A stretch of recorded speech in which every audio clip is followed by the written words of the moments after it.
오늘은 베드로후서 강의 세 번째 시간으로 1장 5절로 9절 말씀을 통해서 그러므로 너희가 더욱 힘써 이것들을 더하라라는 제목으로 말씀을 전하며 세 번째 시간 주신 은혜를 함께 받고자 합니다.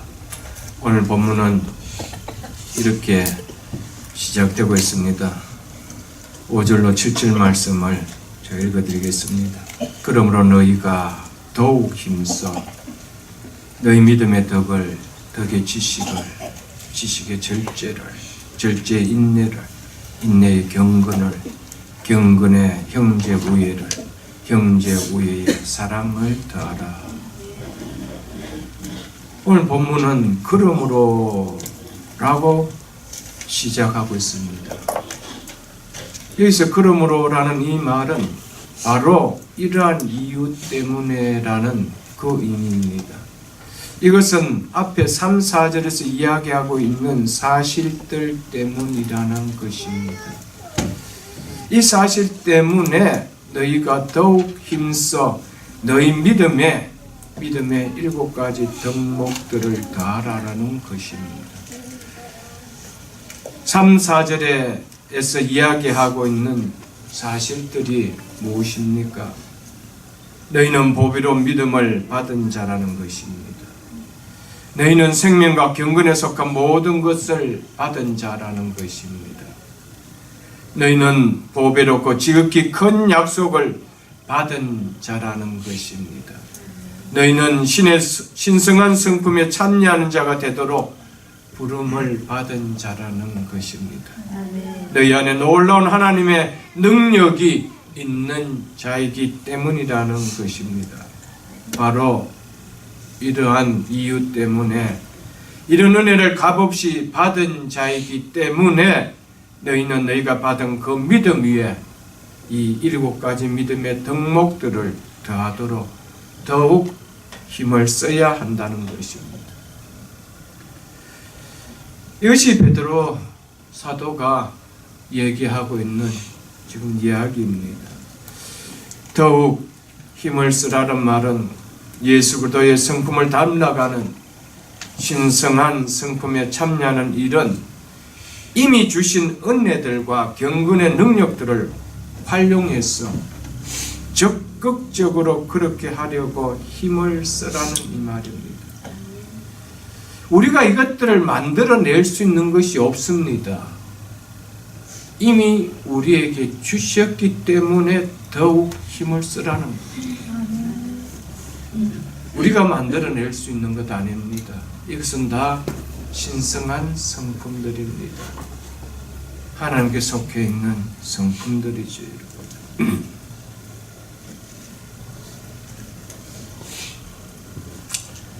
그러므로 너희가 더욱 힘써 너희 믿음의 덕을 더하라. 먼저 무엇을 더하는데 더욱 힘쓰라고 이야기합니까? 너희 믿음의 덕을 더하는데 힘을 쓰라고 이야기하고 있습니다. 여기서 덕이라는 것은 도덕적으로, 윤리적으로 성결한 행실, 그리고 다른 사람에게 유익을 끼치는 선한 행실을 나타내는 말입니다. 예수 그리스도를 닮은 신성한 성품에 참여한다는 것은 먼저 선하신 주님의 성품을 따라 도덕적으로, 윤리적으로 성도는, 보배로운 믿음을 가진 성도는 성결한 삶을, 그리고 타인들에게 선한 행실을 드러내는 삶을 살아야 한다는 것입니다. 이 삶이 없이는, 이 삶의 믿음이 없이는 정욕 때문에 세상에 썩었을 것을 피할 수는 없다는 것입니다. 한마디로 덕은 믿음에 합당한 생활을 이야기합니다. 너희가 받은 그 값없이 받은 보배로운 그 믿음 위에 그 믿음에 합당한 생활을 하라는 겁니다. 더 하라는 겁니다. 사도 베드로가 먼저 믿음에 덕을 더하라고 한 이유는 교회 안에 들어와 믿음의 성도들을 넘어지게 하려고 미혹하는 거짓 교사들을 경고하기 위함이었습니다. 당시 거짓 교사들은 주로 영지주의자들로서 기독교적인 윤리를 무시해도 된다는, 그렇게 신앙생활을 해도 된다라고 믿는 자들을 유혹했습니다. 교회가 혹은 성도들이 세상의 욕을 얻어먹는 가장 큰 이슈가 된다면 무엇일까요? 그것은 성결하다고 하는 성도가 믿지 않은 자들과 같이 윤리적으로 도덕적으로 타락한 모습을 보이며 살기 때문이 아닐까요, 여러분? 믿음에 덕을 더하지 못한 믿음, 죽은 믿음입니다.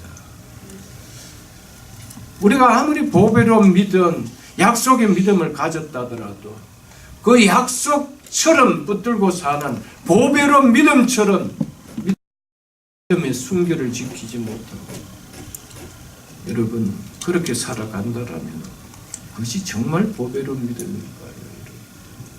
정말 하나님이 주신 믿음일까요? 하나님으로부터 내가 받은 믿음이라고 할까요? 그 당시 자칭 우리는 믿음을 가진 자라고 했던 영지주의자들과 다를 바가 없는 믿음이라는 것이죠. 그래서 2장 전체를 읽어보면 얼마나 영지주의자들이, 거짓 교사들의 그 믿음들이 무언가를 절실하게 보여주고 있잖아요. 너무너무 추한 삶이었어요. 오늘 교회가 옛날 과거와 같이 치리하면서 성도들이, 재직들이 무슨 죄를 범했다는 것을 낱낱이 교회에 공고하지 않은 시대이기 때문에 우리가 마치 깨끗한 것처럼 살아갈지 모르겠지만 그것을 다 밝혀서 드러낸다라는 얼마나 부끄러움들이 교회 안에 많은 거예요. 오늘 대다수 크게 밝혀진 것은 교회 중직자들이, 그것도 대형 교회에 담임하고 있는 목사님이나 그런 많은 스포트라이트를 받는 목회자들의 모습만 비춰서 그렇지, 여러분. 그것이 교회 안에 있는 평신도까지 비춰준다라면은 과히 대단할 것입니다. 그래서 사도 베드로는 믿음의 덕을 더하라고 이야기합니다. 이것을 잃어버리면은 다 잃어버리는 거예요. 이것을 잃어버리면 결국 누구의 밥이 됩니까? 사단의 밥이 됩니다. 그때부터는 사단의 비율을 맞추고 살아가야 됩니다. 내가 들키지 않기 위해서, 내가 폭로되지 않기 위해서. 여기서 사는 길은 절대적으로 하나님 앞에 회개하는 길밖에 아무것도 없습니다. 그 길밖에 없는 거죠, 여러분. 그래서 옛날에는 교회에서 치리한다면 그건 정말 무서워했습니다. 지금은 치리하면요, 다른 교회로 또 간다 하기 때문에 참 치리하지를 못하는 시대 아닙니까, 여러분들? 그 치리 자체를 무서워하지 않아요. 즉 교회에 이 법을 무서워하지 않습니다. 그리고 그렇게 해도 괜찮다라고 위로해주는 교회를 참 좋은 교회라고 생각하는 시대죠.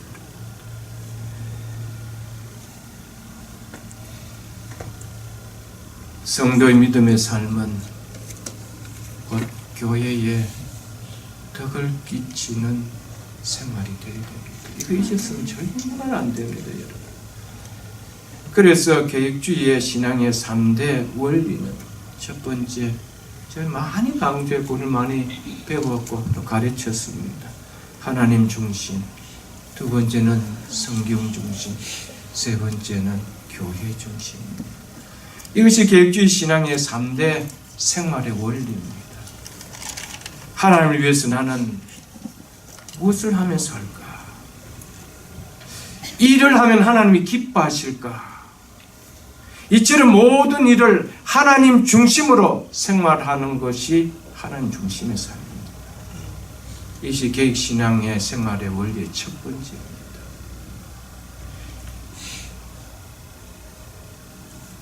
하나님이 나를 위해서 뭘 해줄 거가 아닙니다. 내가 하나님 위해서 무엇을 할 거, 이 일을 하면 하나님이 기뻐하실까? 모든 중심이 하나님 중심입니다. 이게 계획신앙입니다. 여러분, 오늘 교회도 많고 목회자도 많고 성도들도 많은데 정말 이것을 하면 하나님이 기뻐하실까? 이것을 먼저 생각하는 성도들이 얼마나 되고 교회가 얼마나 되고.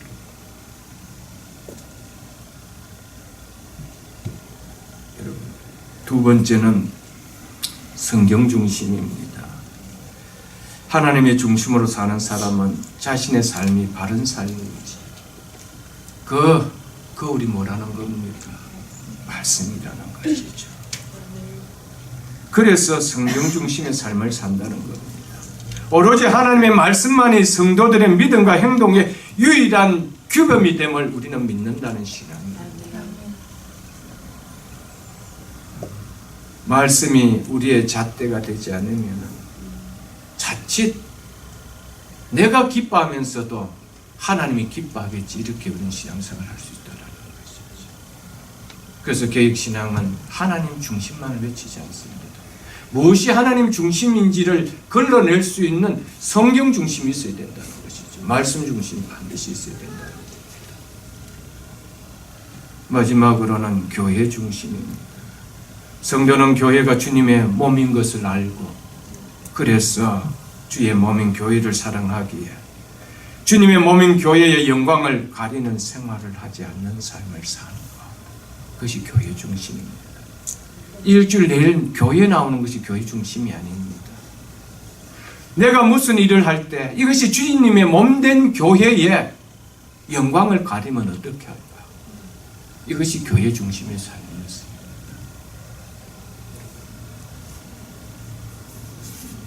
오늘 얼마나 교회 중심에 목회자가 있으면, 얼마나 교회 중심에 교회 중직자들이 있으면, 얼마나 교회 중심에 성도들이 있는 시대인지 한번 우리는 돌아봐야 됩니다. 교회 중심의 신앙의 원리를 살아간다면 우리는 절대적으로 성결한 삶을 살아야 됩니다. 절대적으로 타인을 향한 선한 삶을 살아야 된다는 것입니다. 이것이 나에게 유익이 된다 할지라도 내가 이것을 손에 취하면 하나님의 교회가 영광을 가리게 된다면 나는 그거 하지 않는 거예요. 이것이 교회 중심입니다. 이것이 기획주의의 3대 생활 원리입니다. 하나님 중심, 성경 중심, 교회 중심. 이것은 우리 평생에 이렇게 살아가야 됩니다. 오늘 이것을 너무 잃어버리고 살으니까 교회가 얼마나 세상을 향해서 뉴스거리가 되고, 얼마나 토론거리가 되고, 얼마나 욕을 얻어먹는 거리가 되어버렸는지 참 부끄럽죠, 여러분. 옛날에는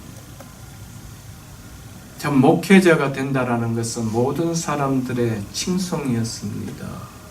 그 길은 너무나 힘들고 어려운 길이고 고난의 길인데 그렇게 간다는 것이죠. 왜냐하면 그 당시에는 먹을 것도 제대로 없고 사례도 제대로 없던 시대에 그렇게 간다는 것은 정말 힘든 시대였습니다. 오늘날은 그렇지 않죠. 그래서 어찌 됐는지 목회자가 목사라고 이야기하는 것이 부끄러움이 일어나는 시대입니다. 저 목회자입니다. 이 말 하기가 부끄러운 시대라는 것이죠. 얼마나 목회자들을 통해서 욕을 얻어먹고 있는 시대인지. 우리는 무슨 일이 있어도 하나님 중심, 성경 중심, 교회 중심의 삶을 살아야 됩니다. 주님 부르시는 그날까지. 믿음의 덕을 다하라고 하면서 먼저 믿음을 전제하고 있습니다. 즉 무슨 말이겠냐면 받은 믿음이 없다면 더할 덕이 없다라는 이 말입니다. 그러나 너희들이 정말 보배로 믿음을 값없이 받은 자가 맞다면 덕을 더해야 된다는 거예요. 성결한 삶을 살아야 된다는 거예요. 타인을 향해서 선한 행실의 삶을 살아야 된다는 거예요. 하나님 은혜로 구원받은 구원의 믿음을 받은 자가 맞다면 그 믿음이 빛내도록 덕을 다하라는 사실에 대해서 여러분과 저는 기억할 수 있기를 축복합니다. 그 다음 덕의 지식을 다하라고 합니다. 여기서 사도 베드로가 말한 지식은 물론 사람들이 살아가는 데 필요한 지식을 배제한 말은 아닙니다. 그러나 특별히 베드로가 여기서 사용할 때는 하나님에 대한 지식을 염두에 두고 한 이야기였습니다. 다른 사람에게 덕스러운 모습을 보지만 말씀에 대한 지식이 없으면 자칫 그 덕은 인본주의로 흐를 수가 있다는 것입니다. 그래서 바리새인처럼 율법주의 모습이 될 수도 있고 자기의 의를 보이기 위함이 될 수도 있기 때문에 덕에 하나님에 대한 지식을 다하라고 이야기합니다. 우리는 자칫 선한 행실을 하고 정결한 삶을 살 때 그것이 내 의로 드러내기가 쉽다라는 것이죠. 그래서 하나님의 말씀에 대한 지식이 반드시 해드려야 된다는 겁니다. 그 앞에 베드로전서 3장 7절에 똑같이 이렇게 사도 베드로는 이야기하고 있습니다. 3장 7절을 한번 펴보십시오.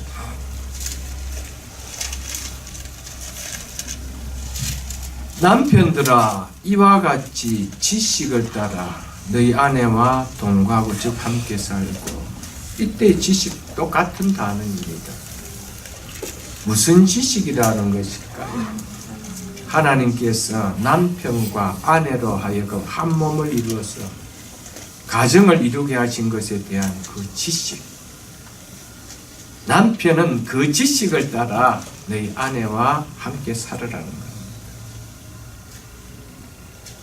아내는 하나님께 주신 연약한 자라는 그 지식. 그 다음 보면 나오지요. 즉 아내를 조심스럽고 소중하게 다뤄야 할 사람이라는 이 지식을 가지고 살아야 한다는 겁니다. 아내는 생명의 은혜를 함께 이을받은 자라는 이 지식. 즉 영적인 면에서 남편과 동등하게 영생의 은혜를 공유한 동등한 동반자라는 지식을 남편은 마음에 담고 아내를 대하라는 겁니다. 자, 이게 무슨 이야기냐면 베드로가 이 서신을 쓸 당시에 문화적 관습으로서 남편이 아내를 생각하는 지식이라면 있을 수 없는 지식이라는 것이죠. 그 당시는 아내는 존재도 가치를 드러낼 수 없는 시대였습니다.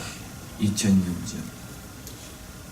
그런데 남편들아 이와 같이 지식을 따라 너희 아내와 동거하라는, 함께 살아라. 동등한 생명을 취한 자로 여기고 살아가라. 있을 수 있는 이야기입니다. 여러분,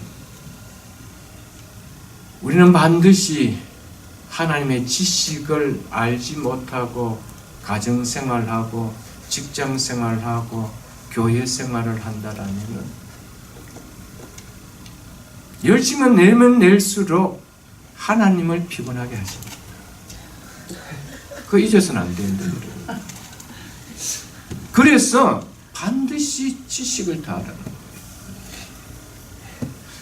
인본주의가 마치 하나님을 영광을 드러내는 것 같이 내가 착각하면서 살아갈 수가 있다는 거예요. 우리는 반드시 깨달아야 됩니다. 우리의 삶의 기준은 그 시대가 지배하는 세상의 지식이 아닙니다. 우리는 때를 지나든지 때를 지나지 않든지 어느 시대를 살아가든지 우리의 삶의 기준은 항상 하나님의 말씀입니다. 아멘. 그래서 성경 중심이라는 것이죠. 한국 교회에 처음 복음이 들어왔을 때만 해도 결혼한 부부임에도 불구하고 결코 한 상에서 함께 밥을 먹을 수 없는, 한 몸이면서도 한 몸으로 여김을 받지 못했던 여성이 무시된 사회였습니다. 2000년 전 더했습니다. 무엇이 이런 사회를 변화시켜 남편과 부인을 동등하게 한 밥상에 앉게 했습니다. 여러분, 이건 선교사를 통해 들은 하나님의 말씀이었습니다. 복음이었습니다. 하나님의 말씀이요, 바르게 들어오면 잘못된 것은 반드시 변하게 되어 있습니다. 잘못되었다라는 것은 기준이 뭡니까? 하나님의 말씀이라는 것이죠. 하나님의 말씀을 통해서 바꿉니다. 그 당시에는 그렇게 사는 것이 남자로서의 권위가 있고 남자다움이라고 이야기할지 모르지만 복음이 그렇다라고 하면, 하나님의 말씀이 그렇다고 하면 바꾸는 거예요. 바꾸는 거예요. 그래서 하나님에 대한 지식을 더하는 것이 얼마나 중요한지 모릅니다. 여러분, 오늘날에도 여전히 우리가 이런 사고 속에서 아직도 살아간다라면 그걸 받지 못합니다. 여러분, 예수 믿기 전에 내가 가졌던 사회 문화의 습관이 있습니까? 그러나 예수 믿고 나서 복음이 들어와서 복음 앞에 그것이 아니라고 하면 그거는 바꿔야 됩니다. 그거는 깨야 됩니다. 그거는 버려야 됩니다.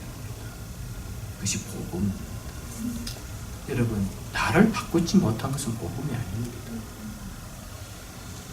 복음은 먼저 나를 변화시킨 기쁨의 소식이 되어야 됩니다. 아멘. 복음은 먼저 나를 바꿔야 돼요. 여러분,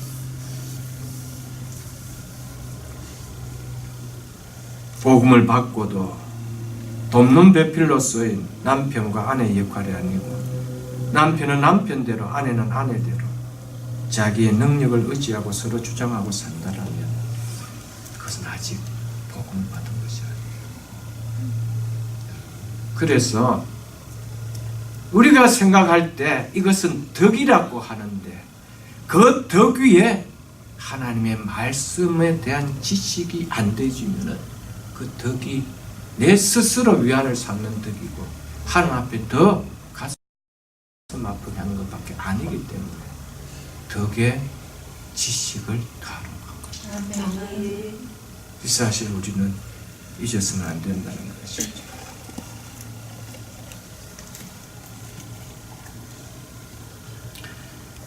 하나의 예를 제가 더 들어보겠습니다. 고린도전서 14장을 여러분 한번 펴보십시오.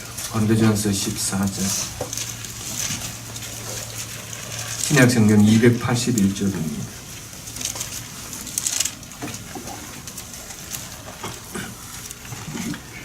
고린도전서 14장 26절로 28절 말씀 제가 읽어드리겠습니다. 그런즉 형제들아 어찌할까 너희가 모일 때 각각 찬송 시도 있으며 가르치는 말씀도 있으며 계시도 있으며 방언도 있으며 통역함도 있으니 모든 것을 덕을 세우기 위하여 하라. 즉 공동체의 덕을 세우기 위하여 하라라고 이야기하고 있습니다.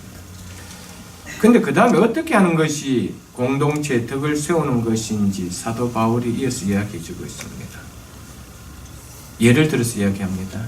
만일 누가 방언으로 말을 하거든 두 사람이나 많아야 세 사람이 차례를 따라하고 한 사람이 통역할 것이요 만일 통역자가 없으면 교회 안에서는 잠잠하고 자기와 하나님께 말할 것이요. 아멘. 그래서 하나님의 말씀을 아는 것이 중요하답니다. 무조건 이것이 교회의 덕이요 이렇게 하는 것이 하나님 기뻐하는 것이죠. 그건 자기 생각입니다. 우리가 그것을 분별할 수 있는 말씀이 없으면 안 돼요. 그래서 바울은 아무리 방언도 귀하고 예언도 귀하지만 이렇게 해야 된다라고 이야기합니다. 그럼 이것을 무시한다는 건 뭡니까? 여러분, 그건 하나님 기뻐하지 않는다. 하면 할수록, 열심히 내면 열심히 낼수록 하나님을 불편하게 만들어요. 마음 아프게 합니다. 그래서 아무리 여러분 덕을 세우는 것이 좋고 덕을 행하는 것이 중요하다 하더라도 그것을 구별할 수 있는 말씀이 꼭 있어야 된다. 그래서 말씀을 아는 것이 얼마나 중요한 것인지 몰라요, 여러분.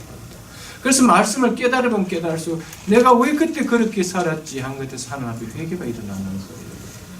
그러나 말씀을 모르면 그냥 내 열심을 가지고 내 고집을 가지고 갑니다. 그게 얼마나 불행해요. 우리 소경이지. 하나님을 아는 지식과 함께 또 중요한 것은 그것을 행할 수 있는, 통제할 수 있는 능력이 되어야 됩니다. 그래서 지식에 무엇을 그랬습니까? 절제를 하고 이야기하고 있습니다. 아무리 하나님 말씀을 많이 안다고 하더라도 절제함이 없으면 때로는 그 말씀이 다른 사람에게 독이 될 수 있어요. 아픔이 될 수 있어요. 그래서 절제하라고 이야기해요. 절제는 다른 말로 자기 통제입니다. 자기를 통제하는 능력을 말합니다. 자동차에 비유한다면 브레이크에 해당되죠. 여러분, 우리의 삶 속에 가장 중요한 것이 있더라면 절제인 것 같아요. 그래서 성령의 9가지 열매 중에 마지막 열매가 절제였습니다. 절제. 성도는 절제를 통하여 믿음이 돋보이는 것 같아요. 그렇지 않아요, 여러분? 절제를 통해서 믿음이 돋보여요. 절제는 내가 얼마든지 그렇게 할 수 있는 능력이 내 속에 있습니다. 있지만 다른 사람을 생각해서, 공동체를 생각해서, 다른 사람의 유익을 생각해서 뭡니까?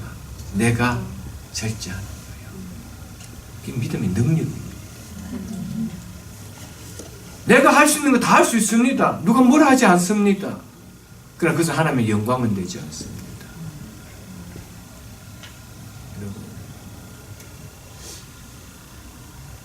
우리는 먹든지 마시든지 무엇을 하든지 다 하나님의 영광을 위해서 하라. 이겁니다, 여러분. 절제한 삶 없이 어떻게 주의 나라와 주의 영광을 위하여 사는 삶이 일어날까요? 여러분, 물질도 절제할 때 아름답습니다.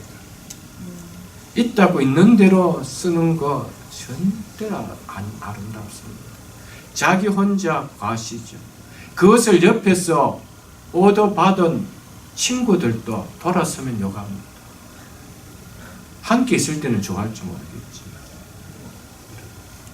있음에도 불구하고 절제하는 그 모습 앞에 그게 얼마나 아름다운지 몰라요. 입는 것도 쓰는 것도 먹는 것도 누리는 것도 배움을 가진 학식에도 우리 말에도 힘에도 다 절제가 필요합니다. 이게 없으면 되어지지가 않는다는 거예요. 여러분과 저의 삶 속에 하나님을 아는 것에 대한, 하나님을 아는 것이 있다더라도 그것을 우리가 좀 절제할 줄, 그것은 우리가 오해하면 안 됩니다. 하나님을 아는 믿음을 표현하는 그 절제력들이 우리 속에 돋보여야 된다는 겁니다. 반드시 돋보여야 됩니다. 우리가 은혜를 받았다고 해서 그 모임 자리에서 은혜를 나 혼자서 다 쏟아버리면 절제가 안 되면 은혜가 안 된다는 것이에요. 절제가 우리에게는 필요합니다. 여러분, 특별히 성도 여러분, 가장 절제하기 어려운 것이 있다라면 음식일 겁니다. 이거는 제일 어려운 것이, 절제하기 중에 제일 어려운 것이 뭐냐? 음식이라고 나왔습니다. 이거는 물욕도 아니고요, 성욕도 아니고, 이거는 음식에 대한 욕심입니다. 배가 고프면은 모든 것을 못합니다. 반드시 이것은 해결하고 그 정도로 이 욕심은 못 이겨냅니다. 그러나 절제하는 것이 필요합니다. 그래서 어떤 의사가 그런 이야기한 글을 제가 읽어봤습니다. 동물들은 거의 위장병이 없대요. 그들은 80%가 유만차면은 스탑을 돼요. 그리고 그것이 다 내려갈 때까지 그냥 음식이 앞으로 지나가도 번쩍 안 차고 그냥 푹 쉬고 있대요. 그러나 사람은 120%가 찰 때까지 들어간다. 100%도 안 되는 거예요. 120%가 찰 때까지. 그래서 자꾸 늘어나는 거예요. 계속 늘리는 거예요. 이것을 절제할 수 있기를 축복합니다. 이거 절제하면 다른 거 다 절제됩니다. 저는 확신합니다. 아무리 맛있는 음식 앞에서도 절제할 수 있는 능력을 가질 때, 이거는 하나님 주신 또 건강을 위해서도 이거 좋지 않겠어요? 절제는 반드시 무엇이 되어야 됩니까? 인내가 있어야 가능합니다. 인내가 없이는 절제가 되지 않습니다. 여러분, 인내에 절제, 인내를 가라고 이야기하고 있죠. 인내라는 것은 이를 꽉 묶고 그냥 참기만 하는 것을 성경에서 말하는 것은 아닙니다. 인내는 주께서 내게 맡겨주신 것을 끝까지 포기하지 않고 말씀 안에서 지키려고 힘쓰는 것, 그것을 인내라고 합니다. 하나님을 섬기고 교회를 섬기고 지체들을 섬기는 일에 우리에게 끊임없이 요구되는 것이 있다면 그 인내일 겁니다. 얼마나 우리의 삶 속에 인내를 테스트하는 사건들이 많이 일어납니다. 우리가 인내를 하지 못해서 다 쏟을 때가 얼마나 많아요. 저 자신부터도 마찬가지. 여러분, 아무리 절제한다고 해도요, 끝까지 인내하지 못하면은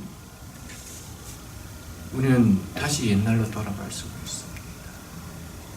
그럼 그동안 했던 우리의 헌신도 수고도 참 부끄럽게 될 때가 있다라는 것이죠. 여러분, 절제도 중요하고 인내도 중요합니다. 중요한 것은 절제를 하되 무엇을 위해서 절제할 것인가? 인내를 하되 무엇을 위해서 인내를 하는가? 이게 중요합니다. 여러분, 가난한 어떤 분이 먹을 거 안 먹고 입을 거 안 먹고 차 탈 거 안 탈고 걸어 다니며 돈을 모읍니다. 절제합니다. 그래서 10년, 20년 참으며 내 집을 하나 마련해야 되겠다면서요. 조금이라도 내 사업을 하는 구멍가게라도 내가 하나 마련해야 되겠다고 그래서 합니다. 여러분, 그것이 나쁩니까? 그 절제, 그 인내가 나쁩니까? 여러분, 그거는 자기를 위한 겁니다. 성경은 절대로 자기를 위함만이 되는 절제와 인내를 되는 건 안 된다는 겁니다. 여러분, 교회 안에 전부 자기만을 위한 절제하고 인내하는 사람들만 모여가 있다라는 공동체가 여러분들 된 거예요. 우리의 절제가 누구를 위함입니까? 다른 사람 때문에 절제하고, 인내가 누구를 위함입니까? 다른 사람 때문에. 교회를 위해서, 공동체를 위해서, 주의 나라와 주의 영광을 위해서라는 것이죠. 이를 꽉 물고 공부해서 최고의 명문학교 입학을 했습니다. 그것이 믿음 위해서 한 것이 아니라면 결국 그것은 누구를 위한 겁니까? 자기만을 위한 것이죠. 자기만을 위한 성공은요, 또 다른 아픔들을 재생산에 만들어요. 사회가 왜 각박해집니까?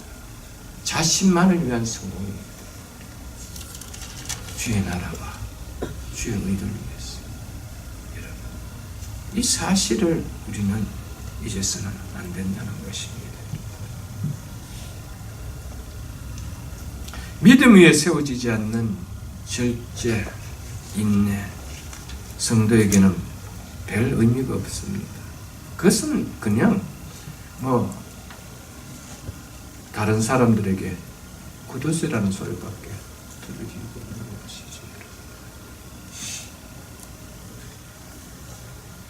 베드로가 어떤 사람이었습니까? 베드로가 이런 말 할 자격이 있나요? 지식의 절제를, 절제의 인내를, 절제와 무관했던 인생의 베드로였습니다. 그렇잖아요. 인내와는 정말 이 융화가 되지 않는 것이 베드로였는데 어떻게 이런 이야기를 할 수 있을까? 베드로는 다분히 충동적이고요, 대단히 성격이 급한 소유자였습니다.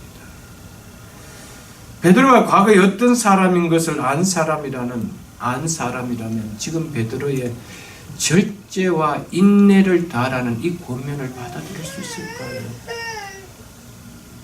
그렇다면 지금 베드로가 예수를 믿고 나서 약 30년 후 지금 이걸 서신을 쓰고 있는 타임입니다. 30년의 전 그때의 베드로의 모습이 아니라는 것을 모든 서신을 받는 모든 사람은 알고 있다는 것이, 즉 뭡니까? 베드로가 그렇게 인생이 바뀌었다는 것이. 여러분, 도전을 드립니다. 우리의 성품 바뀔까요? 안 바뀔까요? 바뀝니다. 반드시 바뀝니다. 어떻게 하면 바뀔까요? 베드로의 후서의 메인 주제는 그들을 알므로. 정말입니다. 그들을 알아간 만큼 내가 바뀌는 거예요. 내가 다듬어지는 거예요. 베드로 다분히 충동적이고 대단히 성격이 급했던, 절제와 인내가 되지 않았던, 바로 그 순간 귀를 짤 것 같으면 잘라버렸던 사람이었습니다. 그 정도 급했습니다. 생각을 안 했던 사람입니다. 자들은 다 버린다 하더라도 나 안 버립니다. 그 정도 자신만만했던 베드로였습니다. 그의 입에서 절제라는 말이나 인내라는 말이 나올 정도로 그가 바뀌었다는 거예요. 그 자신이 먼저 신성한 성품에 참여한 자가 되었다는 거예요. 그래서 고민하는 거예요. 여러분, 부모가 자식들에게 고민할 수 있는 것은 먼저 우리가 바뀌어야 돼요. 작년하고 금년 엄마 아빠가 바뀌었어. 그걸 물어보면 엄마 아빠 어떻게 바뀌었어라고 했는데 바이블 스터디에서 그 예수 그리스도를 알아감으로 말미암았어. 그래서 너희들도 알아가야 돼. 고민이 되잖아요. 근데 엄마 아무리 안 바뀌는데 왜 자꾸 뭐 성경 공부해라 그래? 라고 한다는 참 답이 안 나오지. 그래요. 베드로의 바뀜이 자기가 있었기 때문에 이렇게 이야기할 수 있었던 것이었습니다. 인내의 경건을 다하되 경건은 하나님을 두려워하는 마음을 가지고 하나님을 섬기는 것을 경건이라고 이야기합니다. 하나님을 늘 인식하고 두려워하는 삶의 이 자세, 이것이 경건입니다. 하나님을 두려워하지 않는 자는 인내할 수 없습니다. 하나님을 두려워하기 때문에 또 참는 거예요. 그 말씀 붙들고 또 내가 이겨내는 거예요. 여러분, 인내는 반드시 하나님을 두려워하는 경건함이 들어질 때 인내에 빛을 냅니다. 인내의 생명을 드러낸다는 사실을 여러분들 잊지 마십시오.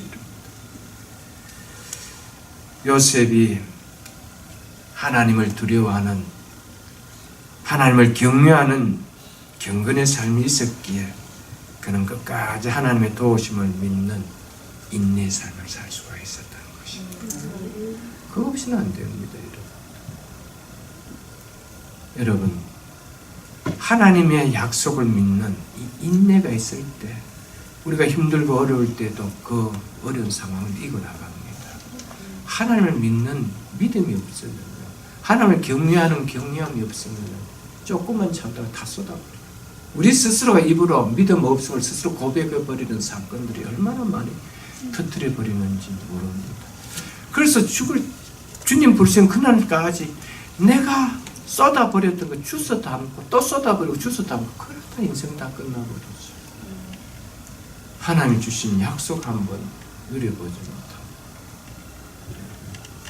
하나님을 경외하는 인내함이 있기를 주의 이름으로 축복합니다. 네.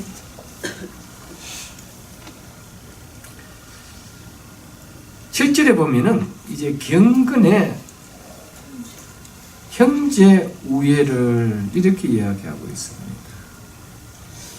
여기서 형제는 물론 뭐 가족의 형제도 배제된 이야기는 아니지만은 성도 간의 우애를 이야기를 합니다. 믿음의 형제 간의 우애를 이야기를 합니다. 그래서 세번역 같은 데는 경건의 성도 간의 우애를 이렇게 표현하고 있습니다. 우애는 다른 말로 화목을 이야기합니다. 하나님을 가장 경외하는 표현이 있다라면은 예배 아닐까요? 예배죠. 그래서 예배를 통해서 드러내는 것이 뭡니까? 성도 간의 화목입니다. 그래서 형제가 동감이 어찌 그리 선하고 아름다운지. 형제가 함께 우애 좋게 화목하게 지내는 것은, 믿음의 형제가 그렇게 지내는 것을 그렇게 하나님이 기뻐하신다라고 이야기하고 있습니다. 여러분, 경건에 반드시 형제 우애가 되어질 때, 믿음의 형제들을 사랑하는 우애가 있을 때 이 경건은 정말 아름다운 경건입니다. 하나님이 기뻐하시는 경건이 되어지기 때문에 베드로는 이렇게 이야기했습니다. 베드로는 사실 형제 우애가 없었던 자였습니다. 한번 보십시오. 그가 할 때 다른 사람 무시해버렸습니다. 쟤들 다 주님 버릴지 모릅니다. 근데 나는 안 그럽니다. 항상 자기를 내세웠던 자였습니다. 그랬죠.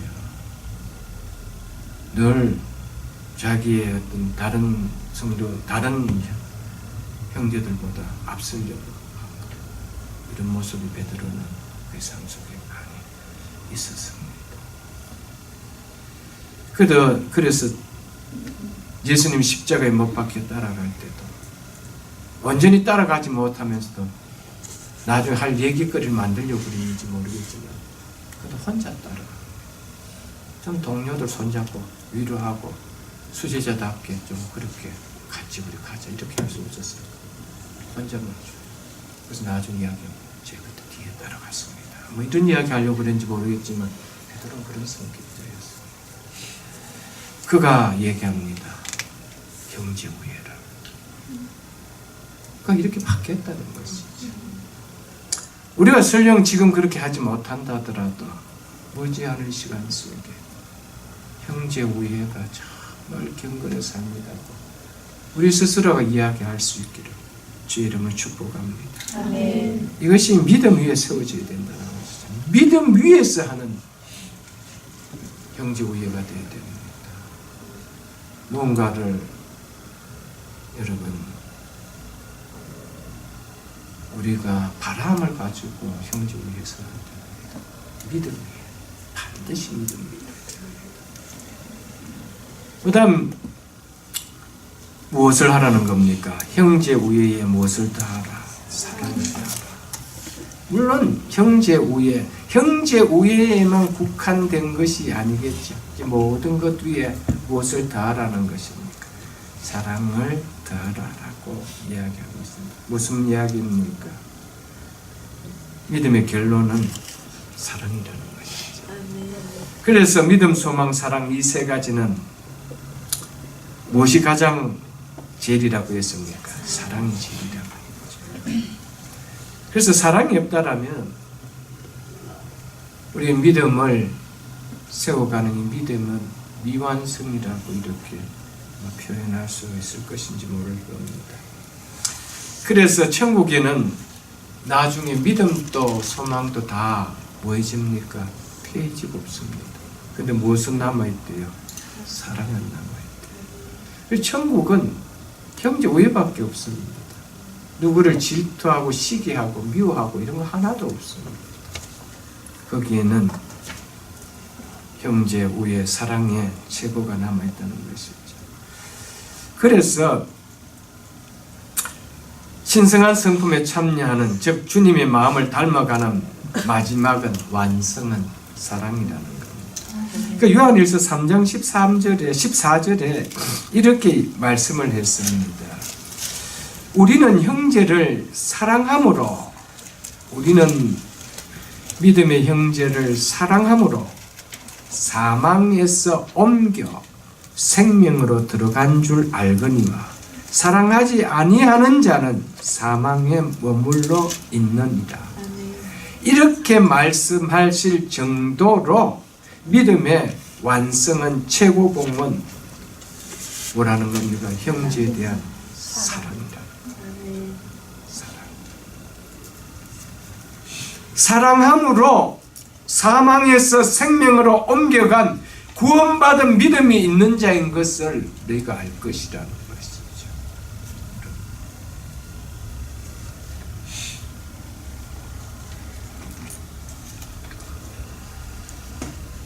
기독교에 있어서 믿음은 성도에 있어서 뿌리입니다. 그래서 믿음 위에 덕을 이렇게 이야기합니다.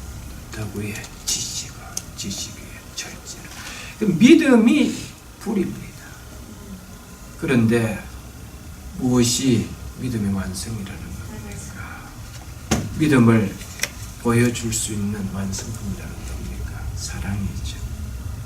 우리는 오늘 또 그 완성을 향해서 달려가야 됩니다. 그래서 신의 성품에 신성한 성품에 날마다 참여하며 자라가야 됩니다. 오늘 그렇게 하지 못한다고 해서 우리가 낭망할 거 아닙니까? 낙심할 거 아닙니까? 베드로도 그러했습니다.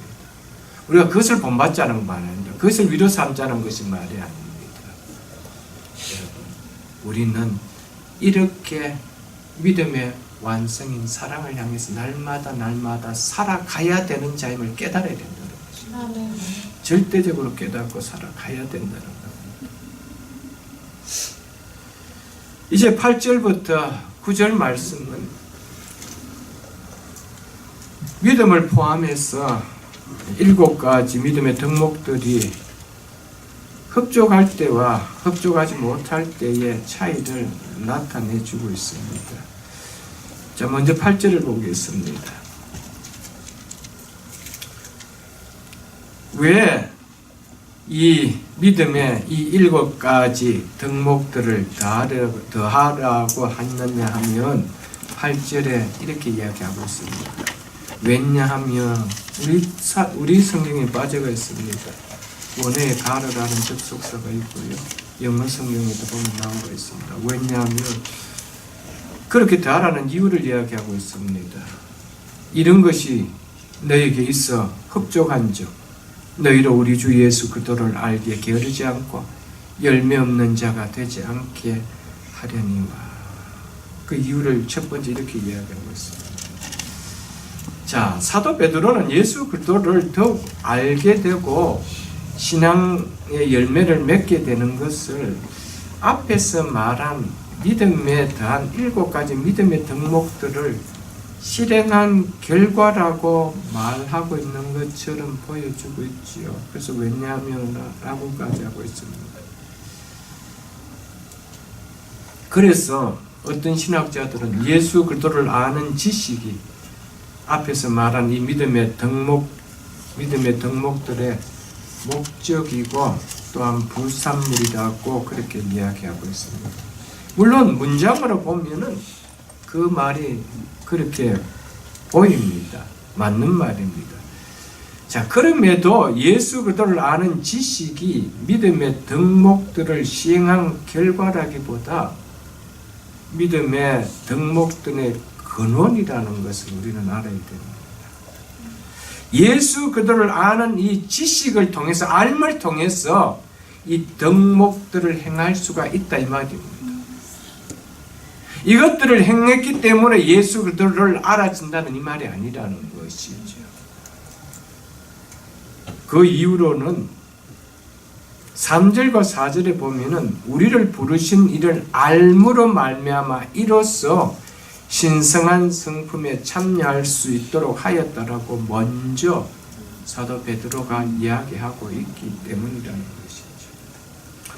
우리를 구원해 주신, 믿음을 주신 예수 그리스도를 알므로 우리는 이러한 믿음의 덕목들을 행하는 능력들이 사용되어질 수 있다 이 말입니다.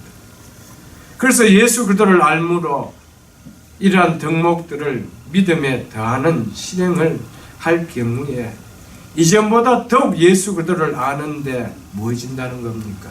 부지런해질 뿐 아니라 신성한 성품에 참여하는 예수 그리스도를 닮는 삶의 열매들이 맺혀질 수 있다는 것이죠.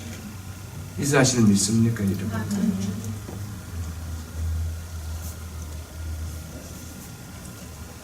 여러분 보십시오. 여러분들이 가지고 있는 스마트폰 이미 그 속에 모든 능력들이 다 들어있습니다. 그런데 어떤 분은 그 능력이 다 들어있는데도 불구하고 오는 전화 받고 거는 전화 받고 그것에 능력이 없었습니까? 내가 몰랐습니까? 그겁니다. 오는 전화 거는 전화 그거밖에 못 쓰는 것도 사실이죠. 제가 어느 날 이렇게 같이 목사님하고 차를 타고 왔는데 그분 내비게이션 치는 거잖아요. 보이스 메시지로 어디 이러니까 와 딱 나타나더라고요. 저는 몰랐거든요. 나는 이거 찾아 쳤는데 그냥 어디 얘는 알았습니까? 제만 몰랐습니다. 와, 기능이 다 있다. 이게 무엇이 몰랐다는 거예요? 몰랐다는 거예요. 몰랐으면 못 샀다는 거예요. 그래서 맨날 찾아서 치고 이렇게 가는 거예요. 하나님도 우리에게 이런 믿음 위에 7가지 덕목 행할 수 있는 능력 이미 우리에게 생명과 경건에 속한 모든 것을 다 주셨습니다. 그런데 우리가 이것을 언제 행할 수 있다는 겁니다. 알므로 말이에요. 믿습니까? 할 때 그래서 내가 이 믿음의 덕의 철제를 이런 우리의 삶들이 사라지는 거예요. 이렇게 사라졌기 때문에 예수 그리스도를 알아야지가 아니라는 겁니다. 이해가 되시나요?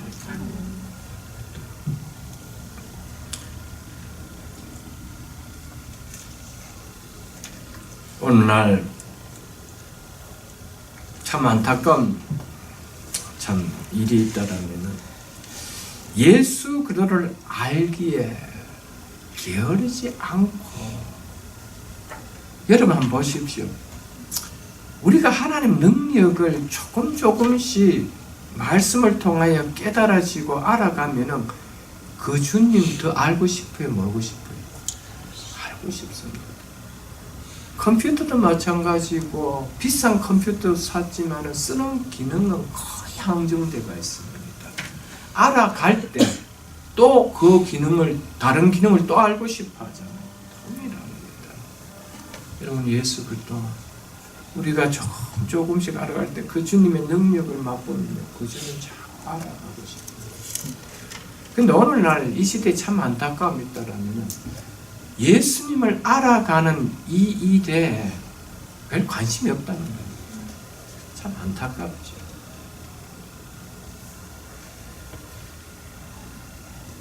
우리는 평생 예수 그리스도를 알아가기 위해서, 배움을 주시기 위해서 우리를 부르셨는데 우리는 그 배움을 너무 소홀히 한다는 거예요. 그때 예수를 그렇게 알아가면서 교회 생활할 필요가 있느냐라고 자꾸 묻습니다. 그냥 교회만 다니면 되지, 예배만 다니면 되지, 그래서 나중에 천국에만 가면 되지. 그 심지어 믿는다고 하는 사람 중에도 하는 이런 소리가 있습니다. 너무 빠지지 말라. 어디 빠진다? 물에 빠지는 거예요. 어디 빠지지 말라. 고가 명품에는 빠져도 괜찮고, 고가 차를 사는 데는 빠져도 괜찮고, 여러분 주를 알아가는 데는 빠지지 말라. 그게 믿는 사람 할 소리예요, 여러분. 주님 앞에 한번 빠져보고 그런 이야기를 합니다. 명품에 빠져버리게 헤어나지 못하잖아. 주님의 앞에 빠져보십시오. 그 명품 다 벗어버립니다. 주님을 꼭 알아가십시오. 너희로 우리 주 예수 그리스도를 알기에 게으르지 않고. 너무 중요합니다. 오늘 말씀에 비춰보면 대부분 예수 그리스도를 알기에 게으른 자가 교회의 다반사가 아니겠어요, 여러분들. 새벽기술교를 제외하고 죄송합니다. 또 다른 교인들은 허고해야지만 제가 봤을 때 너무 많이 그런 것 같아요. 언제 배움이 있나요? 예배 마치고 다 집에 가는데 언제 어디서 배우나요? 인터넷에서 배우나요? 모르겠습니다. 배움이 너무 없는 것 같아요. 그런데 더 무서운 것은 예수를 알기에 게으르면서도 나름대로 다 뜨겁다는 거예요. 그게 문제입니다. 예수를 알기에는 게을러하면서도, 말씀을 아는데 게을러하면서도 나름대로 다 예수 잘 믿는데 다 뜨겁대요. 그러니까 그 뜨거운 거 다른 사람 다 태우는 거 아니에요. 화상 입히는 거 아니에요. 제대로 교회생활 못하도록. 여러분 진짜 뜨거우면 거기 따뜻함이 묻어나죠. 그게 달라요. 달라요.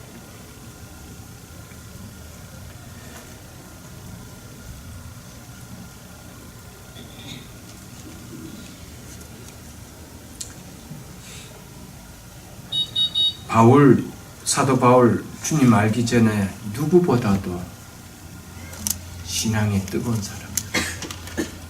물불을 안 가렸던 사람이에요. 근데 그가 다메섹 도상에서 주님을 만나고 첫 외침, 첫 고백이 뭔 줄 압니까, 여러분들? 주님, 당신은 누구십니까? 이 고백이었습니다.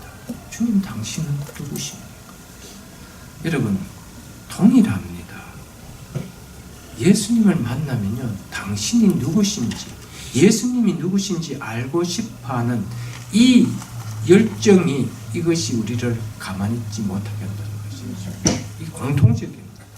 근데 예수를 만났고 예수를 믿는데 그분에 대해서 전혀 알고 싶지 않다. 안 만났단 말이에요. 여러분 만나면 이런 일이 생길 수가 없어요. 그렇게 나름대로 열심을 가졌던 그가 예수를 만나고 한 첫 고백이 주님, 당신은 누구십니까? 두 번째 고백이 뭔 줄 압니까? 내가 주님을 위해서 무엇을 하오리까? 이거였어요. 이것이 동일한 우리의 고백입니다. 여러분. 우리도 동일한 고백입니다. 우리가 주님을 알면요, 그 다음 주님, 내가 무엇을 하리까? 사명자의 눈이 띈다 이 말입니다. 예수 그리스도를 알기 전까지는 절대 사명자의 눈이 안 띄입니다. 여러분. 어떻게 하면은 좀 피해 다니까 이거지. 나름대로 열심은 가지고 있어도 진짜 주님을 알고 싶어 하는데 피해 다닌다는 것이죠. 그 주님을 위한 진정한 그 길은, 사명자의 길은 안 가고 싶어요.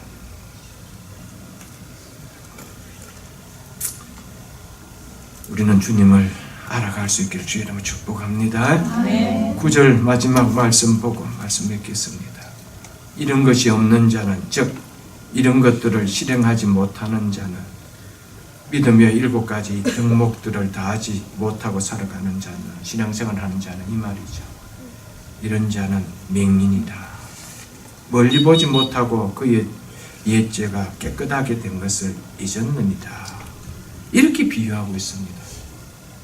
사도 베드로는 이렇게 이야기하고 있습니다. 이런 것들을 행치 않는 자는 영적 소경이라고 이야기하고 있습니다. 영적 진리를 깨닫지 못하는 영적 무지한 자라는 것이죠. 한마디로 해서 예수 그리스도에 대해서 전혀 모르는 자라는 말이에요. 그래서 예수 그리스도에 대해서 전혀 모르기 때문에 그분에 대해서 알고 싶음도 없는 것이고, 그리고 그분에 대해서 신의 성품에, 신성한 성품에 참여하는 삶 자체도 안 사라진다는 것이죠. 결국 행치 못한 능력이 없어서가 아니다. 생명과 경건에 속한 모든 것을 주셨는데라는 것처럼 다 주셨음에도 불구하고 그것을 알지 못하게 한다는 거예요. 여러분, 언제 내 속에 예수 그도 주시는 그 능력들이 삶 속에 사라질까요? 예수님을 알아갈 때문에. 그래서 그 주님이 내가 만나지는 거예요. 알아가지는 거예요. 거리를 뒀던 그 거리가 알아감으로써 점점점 좁혀지고요. 이제는 그분을 뒤따라가는 것이 결코 두렵지도 않고 서먹서먹하지도 않고. 삶이 이렇게 중요해요. 삶이 이렇게 중요하다는 것이죠.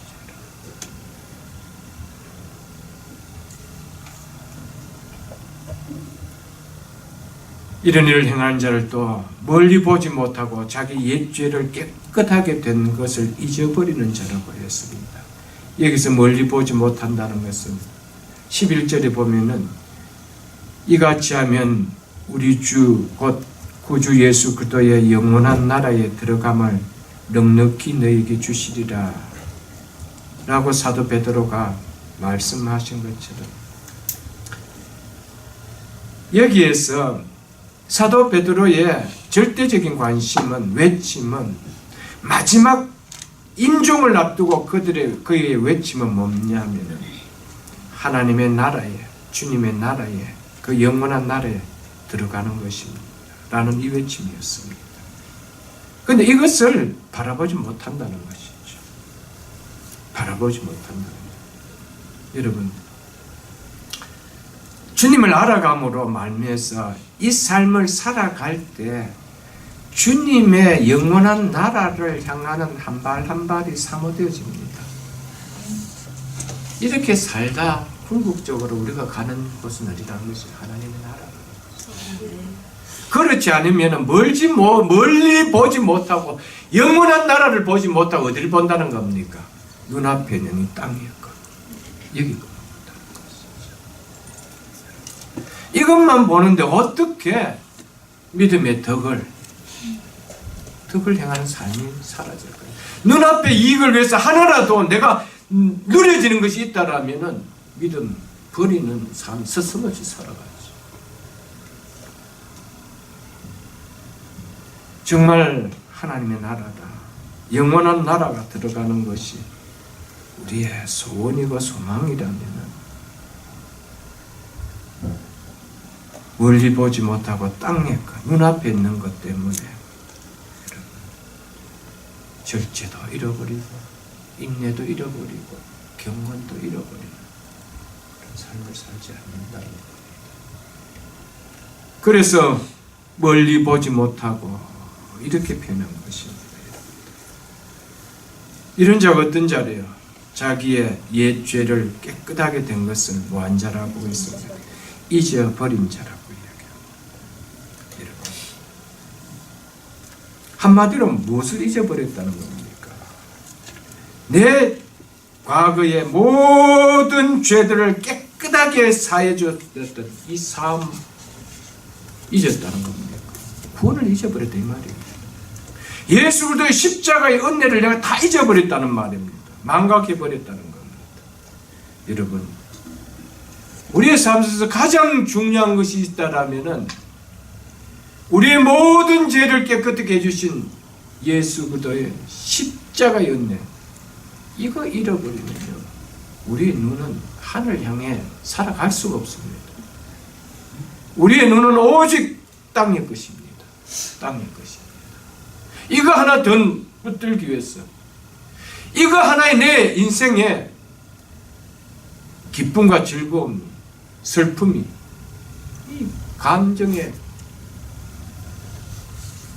증폭이 너무 오락가락한다는 것이죠. 여러분, 우리는 어떠한 일이 있어도 우리의 모든 죄를 깨끗하게 해주고 이것을 잊어버리지 않기 위해서는 어떻게 살아야 됩니까? 주님을 알아가야 됩니다. 절대적으로 알아가야 됩니다. 이것을 알아갈 때 여러분과 저의 삶 속에 무엇이 일어납니까? 믿음의 덕을, 나머지 모든 7가지의 덕목들을 행할 수 있는 믿음들이 살고 싶은 삶이 사라지고요. 신앙의 열매들이 주렁주렁 맺히는 걸 보고 기뻐합니다. 돈 열매가 아닙니다. 세상 지식, 세상의 자락의 열매들이 아닙니다. 신앙의 열매들이 주님을 닮아가는 그 한 열매들이 맺혀지는 것을 볼 때 너무너무 기뻐한다는 것이죠. 덕의 열매가 맺히고 지식의 열매가 맺히고 절제의 인내의 경건의 형제 우애의 사랑의 열매들이 맺혀지는, 그렇게 나의 삶이 변화되는 모습을 보고 내가 기뻐한다는 것이죠. 그렇기 때문에 이런 삶을 살지 못하도록 세상의 욕심에 사로잡힌 이 나의 모습을 보고 내가 마음과 좌절한다. 그 삶 앞에 회개하죠.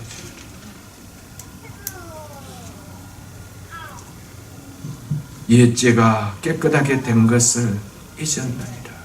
여러분과 저의 삶 속에 이런 주님의 질타를 듣는 우리가 되지 않기를 주의 이름으로 축복합니다. 아멘. 이미 우리와 여러분과 저에게 생명과 경건의 모든 능력들을 다 주셨으므로 너희는 더욱 힘써 이것들을 더하라는 이 말씀 앞에 순종하기 위해서 더 주님을 알아가는 일에 열심을 내는 우리 모두가 다 될 수 있기를 주의 이름으로 축복합니다.